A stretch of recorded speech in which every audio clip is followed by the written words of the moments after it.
আপনি কি কখনো ভেবে দেখেছেন রাতের আকাশে হঠাৎ করে নেমে আসা এক ঝলক সবুজ, নীল বা বেগুনি আলো, যেন আকাশ নিজেই রঙিন কাপড় পরে নাচছে। এই রহস্যময় রঙিন আলোকে বলা হয় অরোরা। বাংলায় একে বলা হয় মরুজ্যোতি। আমরা আজ বিশ্বময়ের এই পর্বে জানব অরোরা কি সেই সম্পর্কে। আপনি যদি বিশ্বময় চ্যানেলে নতুন হয়ে থাকেন তবে সাবস্ক্রাইব করে বেল আইকনটিতে ক্লিক করার অনুরোধ রইল।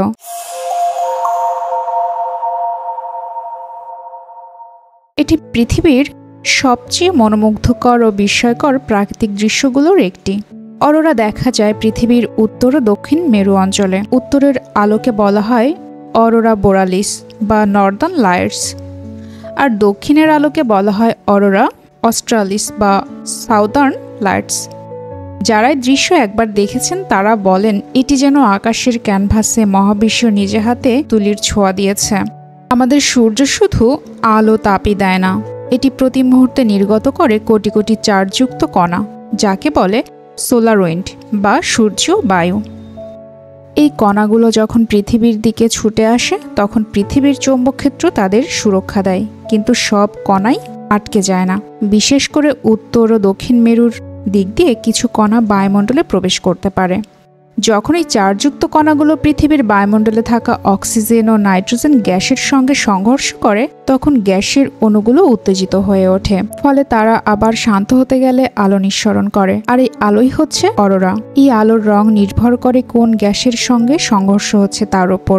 অক্সিজেন সবুজ বা লাল রঙের আলো দেয়, নাইট্রোজেন নীল বা বেগুনি রঙের আলো দেয়। তাই আকাশ জুড়ে একসময় দেখা যায় চলমান এক রঙিন রেখা, ঢেউ কিংবা সাদা সবুজের পর্দা।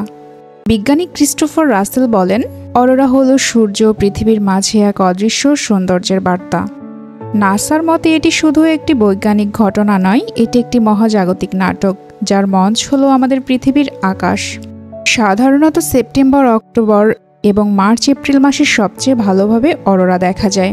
বিশেষ করে কিছু নির্দিষ্ট অঞ্চল এই দৃশ্য দেখার জন্য বিখ্যাত, যেমন Norway, Iceland, Finland, Canada, Alaska, New Zealand ও অ্যান্টার্কটিকার দক্ষিণ অঞ্চলে। আচ্ছা, এখন প্রশ্ন আসতেই পারে, অরোরা শুধুই কি বৈজ্ঞানিক ঘটনা?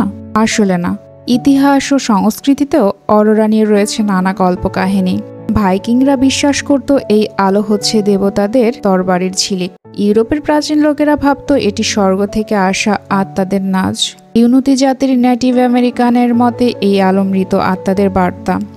এমনকি প্রাচীন চীনা সংস্কৃতিতে অরোরাকে ধরা হতো ড্রাগনের নিঃশ্বাস বলে। অরোরা শুধু একটি বৈজ্ঞানিক ঘটনা নয়, এটি একটি শিল্প, একটি নৃত্য, এক রহস্যময় সৌন্দর্য, যেখানে সূর্য, পৃথিবী ও মহাবিশ্ব একসাথে জড়িয়ে পড়ে এক অলৌকিক দৃশ্যপটে। যদি কখনো সুযোগ হয় তাহলে রাতের আকাশের দিকে তাকিয়ে এই সৌন্দর্যটুকু উপভোগ করতে ভুলবেন না।